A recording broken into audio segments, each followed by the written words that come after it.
Hello everyone, welcome back on civil service प्रोडो channel. So everyone, UP specials का ये part number 4 होने वाला है। एवरीवन, वीडियो किन के लिए रिलेवेंट है? सो यूपी पीसीएस 2024, यूपी आरओ का जो री एग्ज़ाम होने वाला है और यूपी लोअर पीसीएस 2024 के लिए ये वीडियो इंपॉर्टेंट होने वाला है। एवरीवन, आज का वीडियो का टॉपिक रहेगा उत्तर प्रदेश के चर्चित स्थल एवं जिला। ओके, सो जो यूपी के चर्चित जो ज़िले हैं उन पे बात करेंगे। अब चर्चित जिला इन द सेंस कहने का कुछ योजनाएं हैं, कुछ प्लांट हैं, कुछ संग्रहालय हैं, कुछ महाविद्यालय हैं जिनकी स्थापना की गई है और ये करंट अफेयर के तौर पे काफ़ी इंपॉर्टेंट है। सो इसको हम लोग जान लेते हैं। ठीक है, चलिए स्टार्ट करते हैं बदायूं जिला से। ओके, सो 24 जनवरी 2024 को बदायूं जिले की तहसील दातागंज के ग्राम सहजनी में हिंदुस्तान पेट्रोलियम कॉरपोरेशन लिमिटेड ने संपीड़ित बायोगैस संयंत्र का उद्घाटन किया। सो एवरीवन, यहाँ पर इसकी क्षमता कितनी है, इसकी लागत कितनी है, हमारे लिए ज़्यादा इम्पोर्टेंट नहीं है। बदायूं जिला है, बदायूं जिला के साथ जो बदायूं जिला का तहसील दातागंज है, दातागंज के अंतर्गत एक ग्राम आता है सैजनी। वहाँ पर हिंदुस्तान पेट्रोलियम कॉरपोरेशन लिमिटेड के संपीड़ित बायोगैस संयंत्र का उद्घाटन किया गया है इस कंपनी के द्वारा। Okay, clear? तो इतना मोटा मोटा आपको याद रखना है। क्लियर? नेक्स्ट डिस्ट्रिक्ट है बुलंदशहर। ओके, सो 25 जनवरी 2024 को प्रधानमंत्री नरेंद्र मोदी ने उत्तर प्रदेश के बुलंदशहर में 19,100 करोड़ रुपए के अधिक की विकास परियोजनाओं का उद्घाटन व शिलान्यास किया। ठीक है, प्रधानमंत्री ने वीडियो कॉन्फ्रेंसिंग के माध्यम से मालगाड़ियों को हरी झंडी दिखाकर डेडिकेटेड फ्रंट कॉरिडोर DFC पर न्यू खुर्जा न्यू रेवाड़ी के बीच 173 किमी लंबे डबल लाइन विद्युतीकृत खंड को राष्ट्र को समर्पित किया। अब देखिए यहाँ पर इम्पोर्टेंट क्या है, ये जो न्यू खुर्जा न्यू रेवाड़ी है ना, न्यू खुर्जा न्यू रेवाड़ी, इसके मध्य की दूरी 173 किमी है, जो कि ये डेडिकेटेड फ्रंट कॉरिडोर और ये विद्युतीकृत राष्ट्र को समर्पित किया गया है, जो कि पूर्वी और पश्चिमी डेडिकेटेड फ्रंट कॉरिडोर के मध्य अहम संपर्क स्थापित करेगा। तो बस यहाँ पर इतना इंपॉर्टेंट है, इसको आपको माइंड रखना है। ओके,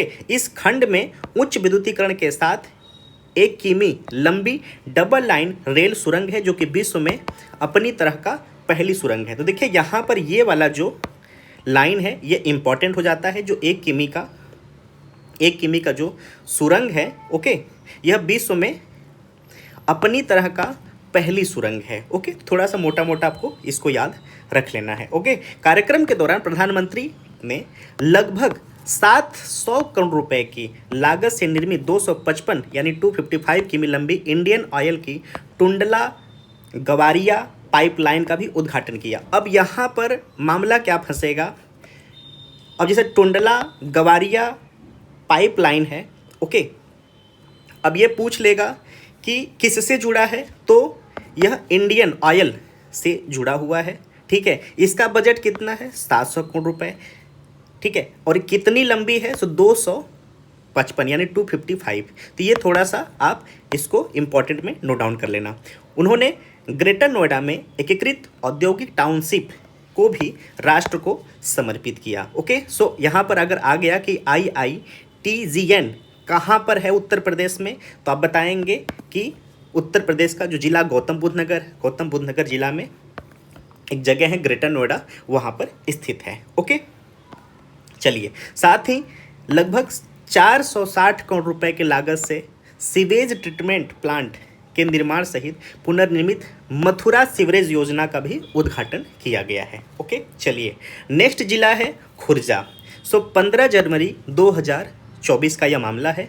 अमेरिकी विमान निर्माता कंपनी बोइंग ने कल पुर्जों की आपूर्ति के लिए उत्तर प्रदेश के बुलंदशहर जिले के खुर्जा में एक गोदाम सुविधा खोलने की घोषणा की है। ओके, अब यहाँ पर पूछ सकता है कि विदेशी विमान निर्माता कंपनी का नाम क्या है?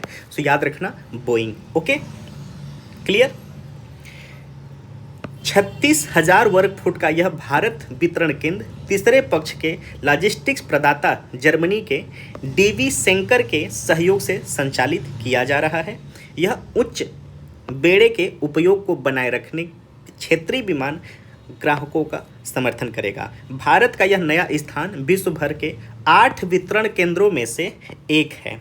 जो कि विशेष रूप से बोइंग के वाणिज्यिक ग्राहकों के लिए कल पुर्जे रखते हैं और भेजते हैं। तो एवरीवन, वह कंपनी कौन सी है ये नाम याद रखना है, किसके सहयोग से इसका निर्माण किया जाएगा ये, और ये अंतर्राष्ट्रीय लेवल पे क्या रैंकिंग है, क्यों, थोड़ा सा मोटा मोटा याद रख लेना। चलिए नेक्स्ट है तुगलकपुर कम्हेरा गांव। तुगलकपुर कम्हेरा गांव केंद्र द्वारा वित्त पोषित उत्तर प्रदेश का पहला गौ अभ्यारण्य मुजफ्फरनगर जिले के पुरकाजी ब्लॉक में स्थित तुगलकपुर कम्हेरा गांव में बनाया जा रहा है। ठीक है, याद रखना, मैं रिपीट कर रहा हूँ, केंद्र द्वारा वित्त पोषित। अब यहाँ पर कन्फ्यूज़न क्या होगा, मे बी ऑप्शन में आपसे ये पूछ ले कि यह केंद्र द्वारा प्रायोजित है, स्पॉन्सर है, या राज्य के द्वारा। अब वहाँ पर जैसे ही आप स्टेट पीसीएस का पेपर है, आप समझ जाओगे कि यार राज्य का, लेकिन ऐसा नहीं है, केंद्र द्वारा वित्त पोषित है। केंद्र द्वारा वित्त पोषित उत्तर प्रदेश का पहला गौ अभ्यारण्य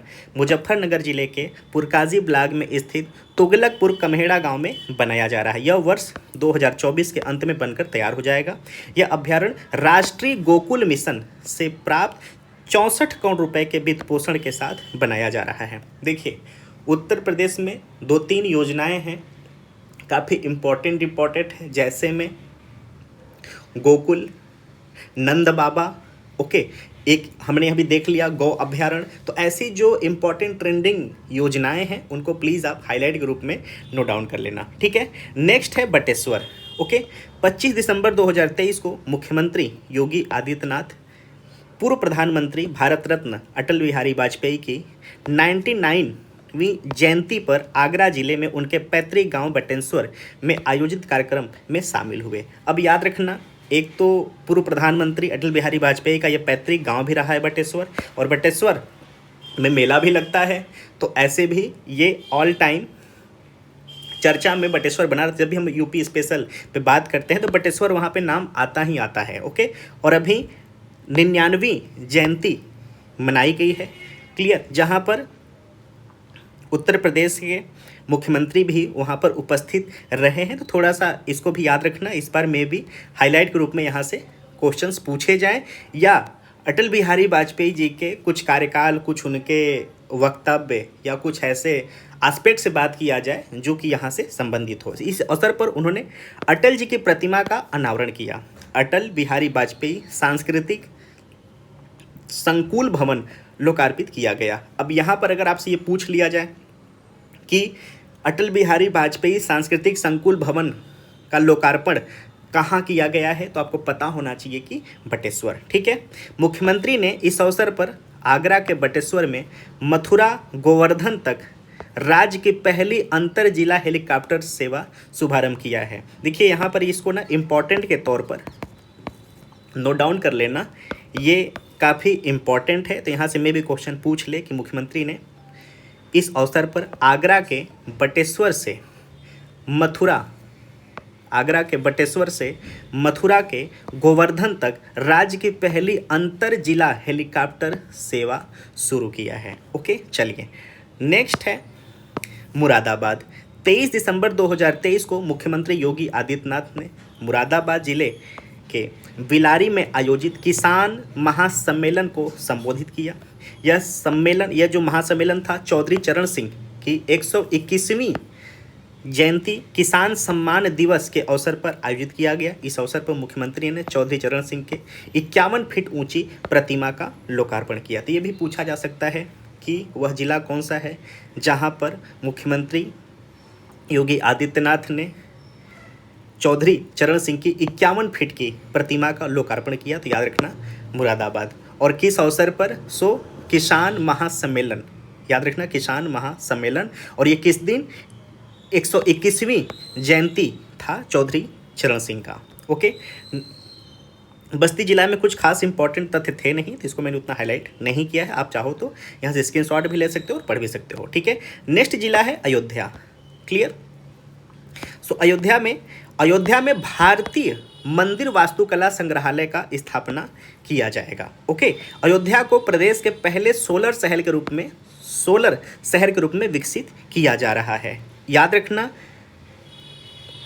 अयोध्या को प्रदेश के पहले सोलर शहर, याद रखना इंपॉर्टेंट है। अभी तक यूपी का कोई ऐसा जिला या कोई शहर नहीं है जो कि फुल्ली सोलर बेस्ड हो।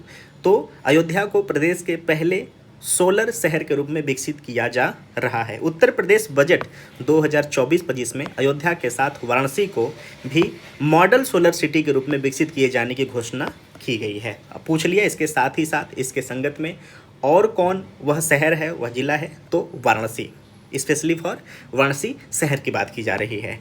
नेक्स्ट जिला है सहारनपुर। सो देश का पहला telecom centre of excellence Saharanpur में स्थापित किया जाएगा। ये नाम याद रखना और जिला का नाम।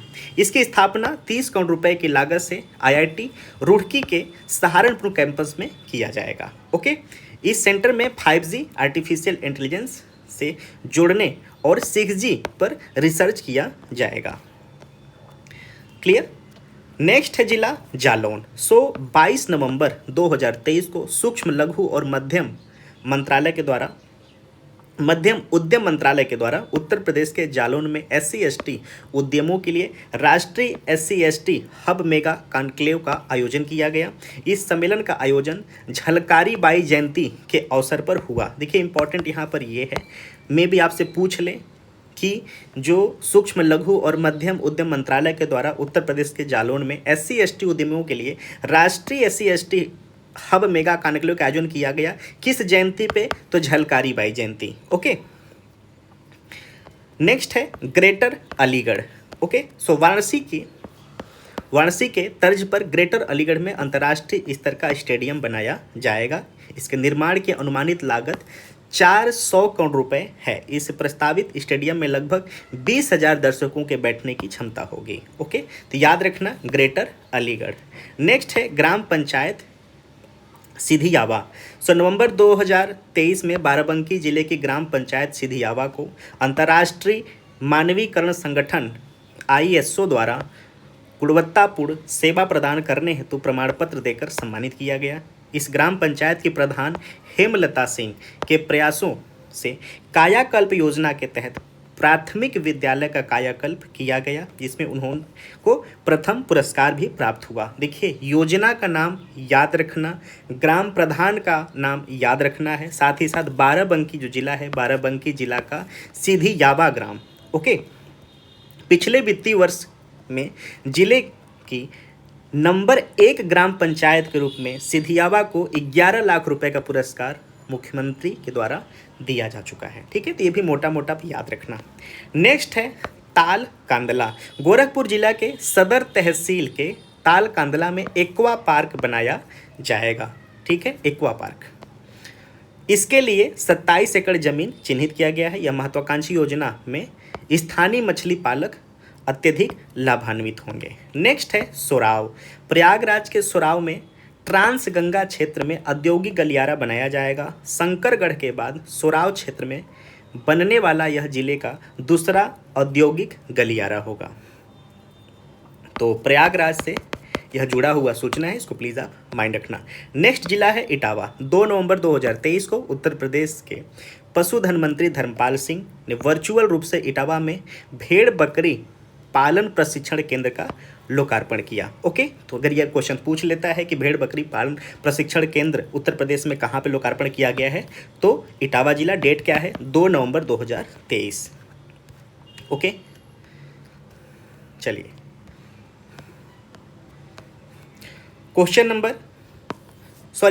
टॉपिक नेक्स्ट है, जिला नेक्स्ट है हमीरपुर। विश्व का पहला जल विश्वविद्यालय बुंदेलखंड क्षेत्र के हमीरपुर जिले में खोला जाएगा। याद रखना, विश्व का पहला जल विश्वविद्यालय बुंदेलखंड क्षेत्र के हमीरपुर में खोला जाएगा। इसको आप इम्पॉर्टेंट के तौर पर प्लीज़ नोट डाउन कर लेना, क्योंकि विश्व का पहला जल विश्वविद्यालय है जो कि बुंदेलखंड क्षेत्र के हमीरपुर जिले में खोला जाएगा।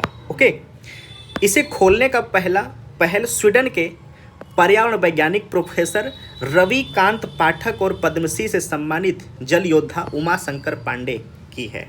तो यहाँ से देखिए 2 एस्पेक्ट्स आपको याद रखना है। पहला कि विश्व का पहला जल विश्वविद्यालय खोला जा रहा है। संबंधित जिला कौन सा है? हमीरपुर है। ठीक है, इसे खोलने की पहल जो है स्वीडन के पर्यावरण वैज्ञानिक प्रोफेसर रविकांत पाठक और पद्मश्री से सम्मानित जल योद्धा उमाशंकर पांडे की है।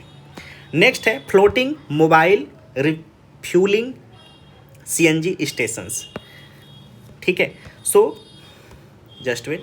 26 नवंबर 2023 को केंद्रीय पेट्रोलियम एवं प्राकृतिक गैस तथा आवासन और शहरी कार्य मंत्री हरदीप सिंह पुरी ने वाराणसी के रविदास घाट पर शहर के दूसरे floating mobile refuelling unit CNG station का उद्घाटन किया। वाराणसी के ही नमो घाट सीएनजी स्टेशन के पश्चात नौकाओं में सीएनजी भरने के लिए यह देश का दूसरा ऐसा निर्मित स्टेशन है।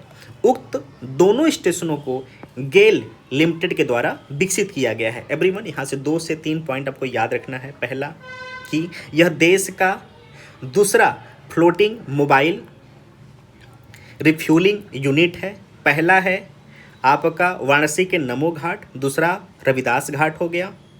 ठीक है, और तीसरा क्या है, इसको विकसित किया गया है किसके द्वारा, तो गेल के द्वारा। ओके, चलिए नेक्स्ट है 3 जिलों में जनजाति संग्रहालय की स्थापना। 31 अक्टूबर 2023 को उत्तर प्रदेश मंत्रिमंडल ने 3 जिलों मिर्ज़ापुर, सोनभद्र, महाराजगंज में बनने वाले जनजाति संग्रहालयों के लिए प्रस्तावित 3 जमीन अनुसूचित जाति व अनुसूचित जाति शोध व प्रशिक्षण संस्थान लखनऊ के पक्ष में हस्तांतरित करने के केंद्र सरकार के फैसले को अनुमोदित किया है।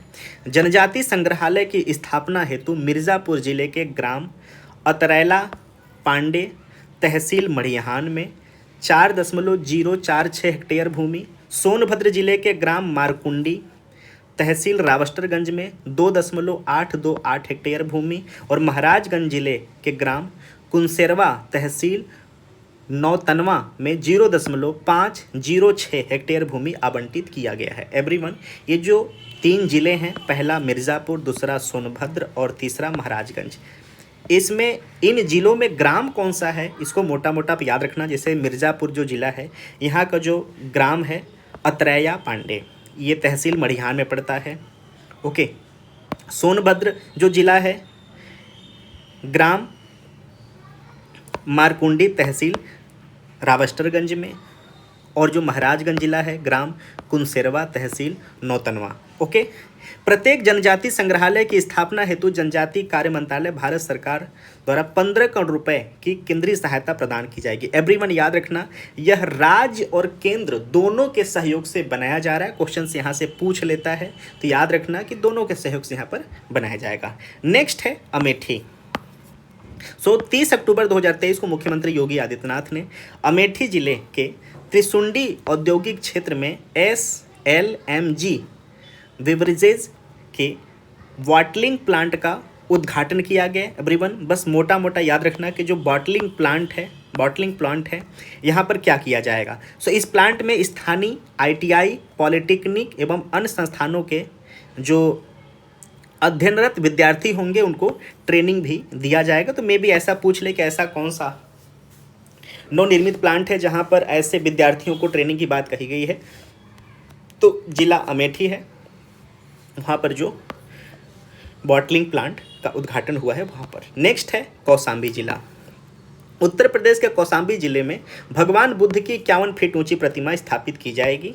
यह प्रतिमा ध्यान मुद्रा में होगी। यहाँ से क्वेश्चंस पूछ लेगा, तो याद रखना कि ये ध्यान मुद्रा में होगी। साथ ही साथ कौशाम्बी है, कौशाम्बी भगवान बुद्ध से किस प्रकार से जुड़ा हुआ है, तो याद रखना कि जो कौशाम्बी है वो जैनिज़्म और बुद्धिज़्म दोनों से जुड़ा हुआ है। ठीक है, ये मैं प्रॉपर एनालिसिस करा चुका हूँ। आप प्लेलिस्ट में जाना, जैनिज़्म बुद्धिज़्म में देखेंगे तो वहाँ पर मैं पूरा टॉपिक अच्छे से करा दिया हूँ। ठीक है, चलिए नेक्स्ट है पशु चिकित्सा विज्ञान महाविद्यालय। 18 अक्टूबर 2023 को मुख्यमंत्री योगी आदित्यनाथ ने गोरखपुर जिले के प्रस्तावित पशु चिकित्सा विज्ञान के निर्माण से संबंध विस्तृत परियोजना रिपोर्ट का अवलोकन किया। यह पशु चिकित्सा विज्ञान महाविद्यालय मथुरा के पंडित दीनदयाल उपाध्याय पशु चिकित्सा विज्ञान महाविद्यालय एवं गो अनुसंधान संस्थान से संबद्ध होगा। यह महाविद्यालय पूर्वी उत्तर प्रदेश, पश्चिमी बिहार और पड़ोसी देश नेपाल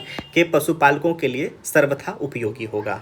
नेक्स्ट जिला है उन्नाव। 9 अक्टूबर 2023 को उन्नाव जिले में मुख्यमंत्री योगी आदित्यनाथ ने महान स्वतंत्रता संग्राम सेनानी राजा राव राम बख्श सिंह की अश्वरोही प्रतिमा का अनावरण किया। याद रखना, अश्वरोही प्रतिमा। राजा राव राम बख्श सिंह उन्नाव के डौलिया खेड़ा के जमींदार थे, जिन्हें 1857 के स्वतंत्रता संग्राम में भाग लेने के कारण दिसंबर 1857 में अंग्रेजों ने फांसी दे दी थी। ओके, नेक्स्ट जिला है पीलीभीत। 6 अक्टूबर 2023 को मुख्यमंत्री योगी आदित्यनाथ ने पीलीभीत जिले के वन्य प्राणी सप्ताह के अवसर पर वन्य संरक्षण और सतत पर्यटन विकास विषयक कार्यशाला का शुभारंभ किया। कार्यक्रम में मुख्यमंत्री ने सारस गणना रिपोर्ट 2023 WWF इंडिया और उत्तर प्रदेश वन विभाग द्वारा संकलित लग्गा बग्गा कॉरिडोर बुक तथा वृक्षारोपण जन अभियान 2023 की कॉफी टेबल बुक विमोचन किया। मुख्यमंत्री ने तराई एलिफेंट रिजर्व के लोगो और स्क्रीन का विमोचन किया। बाघों की सुरक्षा हेतु बाघ मित्र ऐप का भी शुभारंभ किया। याद रखना, बाघ मित्र ऐप का भी शुभारंभ किया। ख्यातव्य है कि वर्ष 2020 में UNDP, IUCN, GTF, WWF, CATS एवं द लायंस शेयर द्वारा संयुक्त रूप से पीलीभीत टाइगर रिजर्व को T/2 ग्लोबल अवार्ड से पुरस्कृत किया गया था। सो एवरीवन, ये अवार्ड का भी नाम आप याद रखना, ठीक है, TX2। क्लियर। नेक्स्ट है एवरीवन प्रयागराज। 8 अक्टूबर 2023 को प्रयागराज में वायुसेना दिवस परेड और वायु प्रदर्शन का आयोजन किया गया, तो याद रखना। नेक्स्ट है गोंडा। अक्टूबर 2023 में उत्तर प्रदेश का पहला मिशन शक्ति कैफे गोंडा जिले में खोला गया। मिशन शक्ति कैफे, इस कैफे को मिशन शक्ति के चौथे चरण के तहत खोला गया। इसका उद्देश्य स्वयं सहायता समूह की महिलाओं को सशक्त बनाना है। नेक्स्ट है वाराणसी में अंतर्राष्ट्रीय क्रिकेट स्टेडियम। 23 दिसंबर 2023 को प्रधानमंत्री नरेंद्र मोदी ने वाराणसी के गंजारी राजा तालाब में लगभग 450 करोड़ रुपए की लागत से 30 एकड़ से अधिक क्षेत्र में बनने वाले अंतर्राष्ट्रीय क्रिकेट स्टेडियम का शिलान्यास किया। ठीक है, इसकी क्या खूबियां हैं जो कि परीक्षा उपयोगी हो सकती हैं। सो एवरीवन, 30,000 दर्शकों की क्षमता वाला यह अंतर्राष्ट्रीय क्रिकेट स्टेडियम का पहला स्टेडियम होगा देश का। इसके भवन व डिजाइन में भगवान शिव और काशी नगरी की झलक भी मिलेगी। इस स्टेडियम के दिसंबर 2025 तक पूर्ण होने का आशा है। इसके अतिरिक्त जुलाई 2023 में मुख्यमंत्री योगी आदित्यनाथ द्वारा गोरखपुर में भी अंतर्राष्ट्रीय क्रिकेट स्टेडियम निर्माण किए जाने की घोषणा किया गया है। नेक्स्ट है पंजुखरा। 23 दिसंबर 2023 को खादी व ग्रामोद्योग आयोग के अध्यक्ष मनोज कुमार ने शामली जिले में पंजोखरा में स्थित चौधरी चरण सिंह की बहुउद्देशीय प्रशिक्षण केंद्र में आयोजित एक कार्यक्रम में प्राकृतिक पेंट प्रशिक्षण यूनिट का शुभारंभ किया। नेक्स्ट जिला है झांसी। 29 अगस्त 2023 को मुख्यमंत्री योगी आदित्यनाथ ने झांसी जिले में राष्ट्रीय खेल दिवस के अवसर पर मेजर ध्यानचंद स्टेडियम में आयोजित कार्यक्रम में 2009 करोड़ रुपए लागत की 100 विकास परियोजनाओं का लोकार्पण और शिलान्यास किया। मुख्यमंत्री ने रानी लक्ष्मीबाई पार्क में 19.7 करोड़ रुपए की लागत से 600 वर्ग मीटर क्षेत्र में निर्मित मेजर ध्यानचंद डिजिटल हॉकी संग्रहालय का उद्घाटन किया। एवरीवन, ये स्टेटमेंट आप याद रखना। हॉकी को समर्पित यह देश का पहला संग्रहालय है। इस संग्रहालय में मेजर ध्यानचंद के जीवन से जुड़ी स्मृतियां, घटनाएं, भारतीय हॉकी की विभिन्न जानकारियां को डिजिटल माध्यम से भी दिखाया जाएगा। इस अवसर पर मुख्यमंत्री ने मेजर ध्यानचंद की 25 फीट ऊंची प्रतिमा का भी अनावरण किया। नेक्स्ट जिला है आगरा। 22 अगस्त 2023 को उत्तर प्रदेश मंत्रिमंडल द्वारा आगरा के सिंगना कृषि फार्म हाउस पर अंतर्राष्ट्रीय आलू केंद्र का दक्षिण एशिया आंचलिक केंद्र स्थापित करने से संबंधित प्रस्ताव को मंजूरी प्रदान की गई है। इस बार के लिए काफ़ी इंपॉर्टेंट ये क्वेश्चंस रहेगा, याद रखना। अंतर्राष्ट्रीय आलू केंद्र का दक्षिण एशिया आंचलिक केंद्र स्थापित करने की बात कही गई है। जिला कौन सा है? आगरा। आगरा दिल्ली हाईवे पर स्थित सिंगना गांव में अंतर्राष्ट्रीय आलू केंद्र लीमा जो कि पेरू की यह क्षेत्रीय शाखा खोली जाएगी। काफ़ी इंपॉर्टेंट रहेगी इस बार के लिए, इसको प्लीज़ आप इंपॉर्टेंट में रख लेना, ठीक है। नेक्स्ट है क्वेश्चंस बलरामपुर जिला से। सो 19 जून 2023 को मुख्यमंत्री योगी आदित्यनाथ ने बलरामपुर जिले के इमिलिया कोडर ग्राम में निर्मित थारू जनजाति सांस्कृतिक संग्रहालय का लोकार्पण किया है। याद रखना, थारू जनजाति, अभी हमने पिछला जो पार्ट था जनजाति वाला उसमें भी बहुत अच्छे से जो उत्तर प्रदेश की महत्वपूर्ण जनजातियां हैं, किनको कब मान्यता मिली, कब उनकी संख्या बढ़ाई गई, हमने बहुत प्रॉपर तरीके से वहाँ पर किया है एनालिसिस। ओके, यह प्रदेश का पहला जनजाति संग्रहालय है। लगभग 5.5 एकड़ क्षेत्र में विस्तारित संग्रहालय का निर्माण लागत जो राशि है वो 33.59 करोड़ रुपए होंगे। नेक्स्ट जिला है एवरीवन ललितपुर। मई 2023 में उत्तर प्रदेश सरकार ने बुंदेलखंड क्षेत्र में स्थित ललितपुर जिले में प्रदेश के पहले फार्मा पार्क की स्थापना को मंजूरी प्रदान किया गया है। नेक्स्ट है अमेठी। जनवरी 2023 में अमेठी स्थित कोरबा आयुध फैक्ट्री से कलाश्निकोव AK-203 असॉल्ट राइफल पहले बैच का उद्घाटन होने की घोषणा की गई है। भारत रूस संयुक्त उपक्रम के तहत Indo Asian rifles private limited company द्वारा इसका उत्पादन किया जा रहा है। ये लाइन प्लीज आप याद रखना कि किसके सहयोग से इसका लोकार्पण किया गया है, स्थापना किया गया है। ज्ञातव्य है कि अमेठी के मुंशीगंज में असॉल्ट राइफल की यूनिट का शिलान्यास प्रधानमंत्री नरेंद्र मोदी ने 3 मार्च 2019 को किया था। ओके, सो एवरीवन, जो पार्ट नंबर 4 है यहाँ पर एंड होता है। अगर आपको ये नोट्स, ये एनालिसिस एग्जामिनेशंस के रिलेवेंट लगते हैं तो प्लीज़ थोड़ा सा शॉर्ट नोट्स भी बना लेना। Thank you so much. चलिए फिर मिलते हैं अगले पार्ट में। Thank you.